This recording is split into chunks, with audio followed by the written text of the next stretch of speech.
A very good morning to all of you. I'm the faculty from the School of Finance and Commerce. I'm going to conduct a session on statistical analysis and research methodology. And in this session, we'll be taking up the topic correlation. So we'll be understanding about the correlation. So let's begin with it.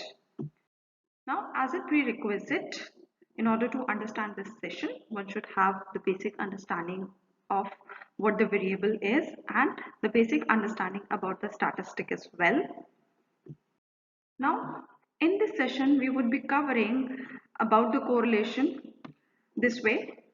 So, initially, we'll start with the meaning and the definition of the correlation. Gradually, we'll move with the mathematical equation and the correlation interpretation. Further, we'll also understand about the categories of correlation and we'll discuss on the practical questions on correlation. And in the lastly, will be giving the references which would have help out in order to preparing this session. So let's start with it one by one. Now, we initially need to understand what the correlation is all about. And in order to understand, as it is being defined, the definition state, a correlation is a relationship between two variables. Or in other terms, we tries to say, or we can say that it is, we try to see the association between the two variables. So let's say we have two variables, variable A and the variable B, and we try to see what sort of relationship is being existing between the two variables, variable A and the variable B. Now, if I give the example for A and B, we can try to see the correlation. Example could be, is there a relationship between the number of employees, training hours, and the number of on-the-job accidents? So this could be one of the example. Now I would like to quote other examples as well. So that is there a relationship between the number of hours a person sleeps and their reaction time? That could be one of the things where we can see the relationship. Other could be, is there a relationship between the number of hours a person sleeps and their reaction time?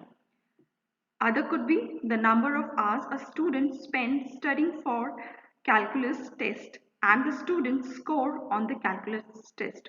So these are several examples which I have just given where we tries to see whether there is a relationship between the two incidents or the two acts that we can say.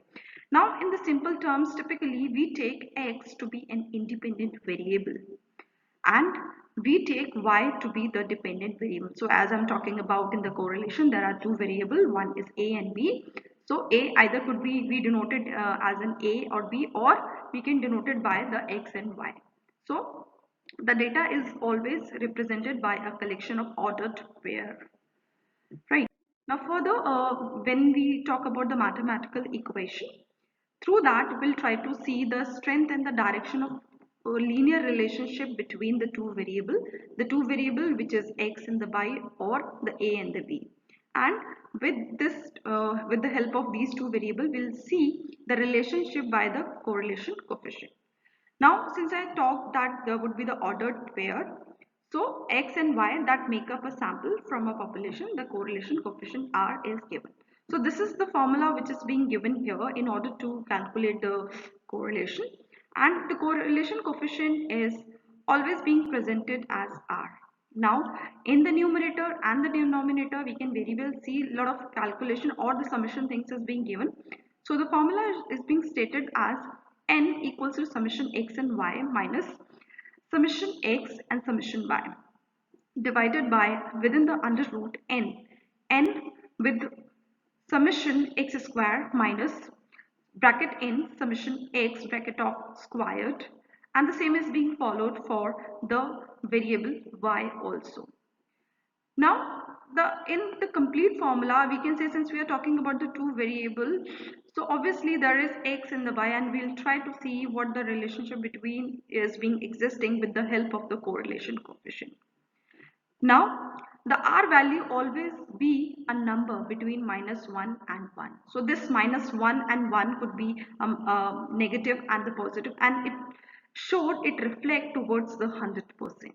So whether it's a positive relationship or a negative relationship, it always reflects towards the 100%. So when it is a positive relationship, so both the activities somewhat like if one is increasing, the other is also being increasing. If I talk about this is positive.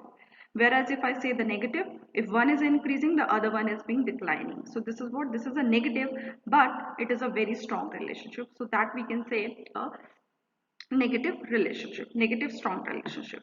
Now we talked a lot about the dependent and independent variables. So as it comes to the independent, if I tries to give you the explanation about the dependent and independent, as independent variable we can say the variable we wish to predict, explain, right? That we usually defined as y, we keep in the category of y, which is a dependent variable. Now other could be the independent variable. The variable uses to explain the dependent variable, that is x, that is being that independent variable is expressed as x. So let's say there is an example of the consumption and the income. So here in the consumption and the income, my income will be an independent variable, whereas my consumption will be my dependent variable. So my dependent variable, which is in consumption, always being defined with, or it will be predicted with the help of independent variable, which is an income. So my consumption is always depend upon the kind of income the person is being getting.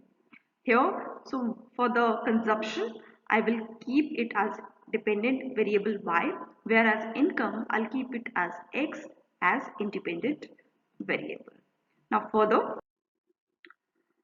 if I talk about the interpretation of correlation, just I said that the R is the coefficient correlation is always presented as 1 or a minus 1. So when I say the R is close to 1, what it means? It means it is positively correlated. So the variable which I have taken up, the x and y both are being positively related.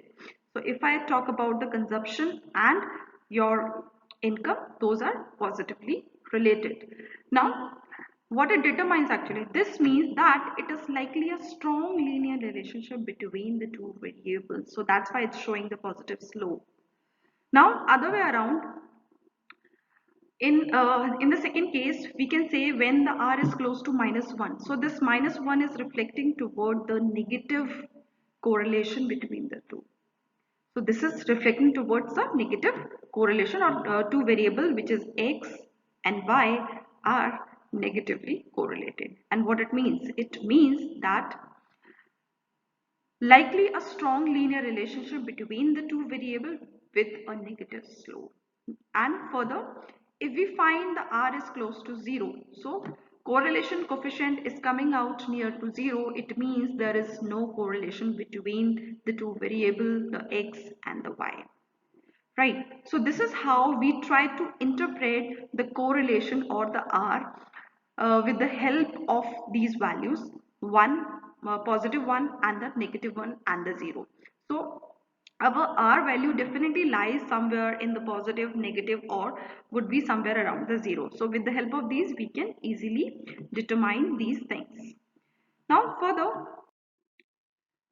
these are the categories of correlation where we can talk about that all are positively or negatively. So as we know, whenever we put any data on the x values, which is an independent variable, and y, which is an dependent variable, I'm again taking the same example of the consumption and the income. Now let's say I have 10 observation on the consumption and the income. This is my data set. So every time whenever I present my data with the help of graph this way, so somewhat the graph would come out any of the manner, right? It could be positively related, it could be negatively related, or it may be showing no correlation. It would be low negative correlation, high negative correlation, perfect negative correlation. So these are the, I would say, the categories of correlation in which any two variable which I have chosen definitely will fall. Now since I said in just previous slide that the strong talks about the 1, whereas 0 talks about no correlation, whereas minus 1 talks about the negative correlation.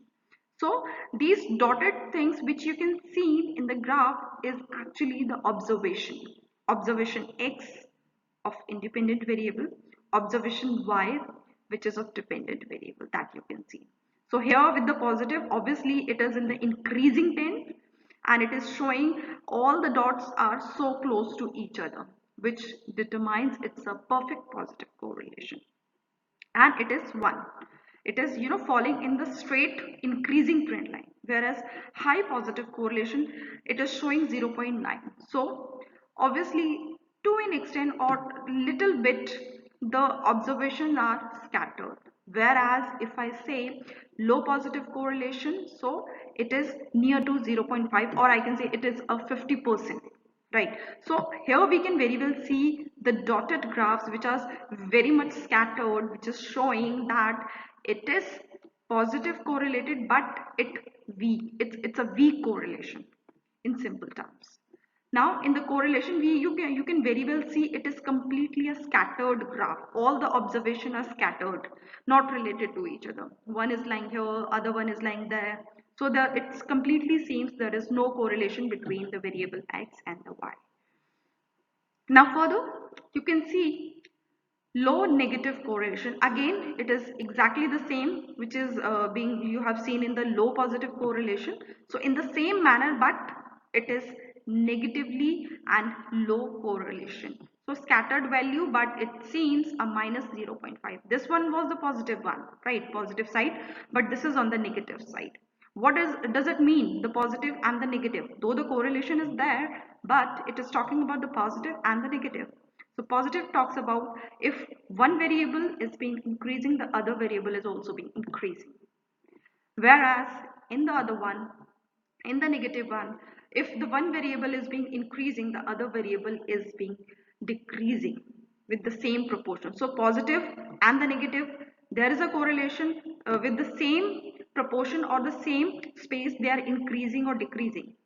So it means just the positive and negative, but yes, the correlation is there. Now coming up to the high negative correlation, you can very well see the dots are not that much scattered where you could see in the low negative correlation. Now it is what? It is 0.9 but in the negative term. So it is exactly the same which is you have seen in the high positive correlation. It was an increasing trend, whereas in this one you can see the decreasing trend, right?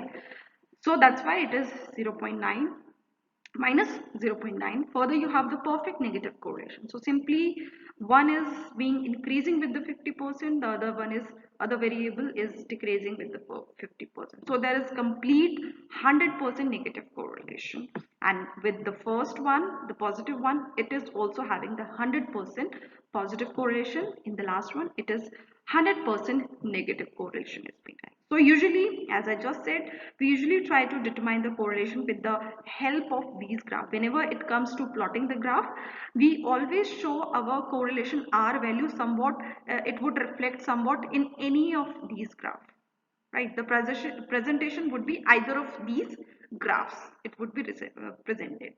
So if it is positive, it would show somewhat like this, 0.90. If it is lying between 70, 80 or 90, the graph would be somewhat like for the positive one. And again, if it again strong but negative, this again would be scattered, little bit scattered. And if it is a positive one, it will reflect in a straight line in the increasing trend, the positive one, correlation 100%. And in the negative, it will reflect declining trend, but the straight line. So all the observations are very close up to the mark and related to each other. Now taking it further, so in order to see all the things and in order to understand the formula as well, let's take up a one practical problem which is completely based on the correlation. So the question states the times the x in years that an employee spend at a company and the employee's hourly pay y for 5 employees are listed in the table below. So what we have to calculate here, we have to calculate the correlation coefficient and as well as we have to interpret it. So there is a variable x which is an independent variable and there is a variable y which is an dependent variable. So as long as if I talk about the number of observation which is being given for this particular question, 1, 2, 3, 4 and 5. So same is for the y as well. So what do? We take up the help of the correlation coefficient R formula here in order to get the R value. And we already know how do we have to interpret the R value, but initially we have to come up how do we calculate or reach to the calculation of X and Y. So let's start with it. Initially we'll do the calculation of R for the formula purpose, and thereby we'll see its that their interpretation as well. Now further here you can very well see all the calculation has been already been done. So for the X, which is your independent variable, observation 5, 3, 4, 10, 15. For the Y, 25, 20, 21, 35 and your 38 is being there. So initially what we did in order to get the values, X square is being done. So just simply 5 multiplied by 5, so I got 25. With the 3 I got 9. With the 4 I got 14. With the 10 I got 100. With the 15 I got 225. Y2, which is again a dependent variable, I just squared it and I got the value somewhat like 625, 400, 441, 1225, 1444. Now, in order to see the relation, obviously I have multiplied both the X and the Y as well. So I got the value 5 multiplied by 25, I got 125. 3 multiplied by 20, I got 60 here. 4 multiplied by 21, I got 84 here. 10 multiplied by 35, I got 350 here. 15 multiplied by 38, I got 570 here. So this is how I have calculated x square, y square and the xy. And in the end, I have taken the summation of all the x, which is coming out 37. I have taken a summation of y, which is coming out 139. I have taken a summation of x square, which is coming out 375. I have taken a summation of y square, which is coming out 4135. And lastly, the summation of x and y as well, which is coming out 1189. Now I have all the calculation handy because I'm having summation x, summation y, summation x square. I have summation y and the summation xy. And the same you can see all the formula is being somewhat in this way only. So n is number of observation, or which we can say the sample size as well. So if I'll talk about this particular problem, the sample size is 5 and the sample size is exactly the same as the number of observation we are having. So number of observations are 5 in this particular problem. 1, 2, 3, 4 and 5. So we put it 5. Now sigma xy. So for the xy we will be replacing with this value which is 1189. Now minus by bracket on sigma x. So this is summation 37. I'll put this value here. Further I have sigma y, which I'll be keeping summation this value 139 I'll be putting here. Now coming up to the denominator side, under the root I have n, I'll put here 5 because the number of observation 5 in this question. Summation x square, which I already have done, which is 375, I'll put here. And for bracket on summation sigma x, this is this value, I'll just put this value here and I'll definitely square it. Well, I will calculate. Now this is for the x. Now the same is being followed for the y. N again I'll put 5 here. Summation y square I'll put this particular value 4135, and y sigma bracket on sigma y, this will be this 139 value bracket of square. So this is how I am going to put all the values in the formula, and thereby I will be calculating multiplying the numerator by the denominator. So after calculating, I come up with the formula. I calculated all and I found 802 is falling with the numerator, whereas for the denominator it is coming out 827.72. Now when I divide these both the things, I got 0.97. So this is what, if I interpret this and initially I'll try to see how close it is to the 1 and how far it is to the 1. So it definitely represents that it is very much close to 1, or it is exactly near to 100%. So in the interpretation of this correlation, we'll interpret that there is a strong positive, because it's a positive number, it's not a negative. If it is a negative one, the minus sign would be coming before starting with the 97. Now there is a strong positive correlation between the number of years and employees has worked and the employee's salary, since R is very close to 1. So this is how we use the formula for any problem and come up with the solution, and we after the solution with the concrete figure, we interpret that concrete figure with the correlation interpretation value, which is lying with the positive 1, 0 and the negative 1. So this is how we do the correlation, and correlation have a lot of significance when we talk about any business or any economy or in any industry. It has a lot of significance, because every time we always try to see so much of we always try to see, is there any relation or is there any, no relation between the variables. So we always try to see, and it is very much useful in the business and in the research as well. These are the references which has been used in order to complete this session. And lastly, I would like to thank you everyone for listening this session really well. Thank you very much.